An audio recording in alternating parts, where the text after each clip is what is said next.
A discussion of the Tonga William Mariner saw, which was in decline, versus the height of the Tui Tonga Empire. Everybody doesn't have to come from every corner of the empire. We're going to break it down into regions, right? And then those regions will bring representatives to Tonga and we'll have it there. So there were some efforts to distribute out the power to facilitate the management of the government. But even then, it was so burdensome that, like we talked about, the Tui Tonga got exhausted from it. Create the Tui Takalaua. The Tui Takalaua gets exhausted from it.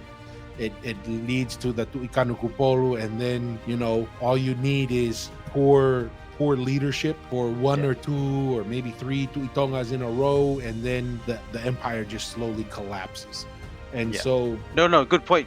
No, and that's and I think that's probably the thing this person is not really understanding. Like you said, he's only reading it from where Mariner just started his journey, right? Because to prove our point to that the Tui Tonga's empire was so vast, there's thousands of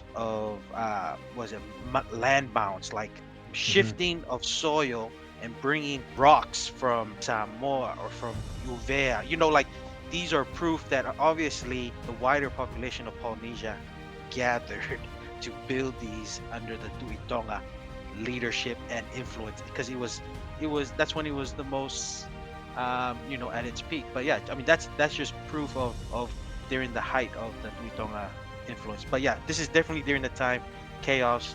Everyone is being very tribal, and it feels like it's a dysfunction society at the moment.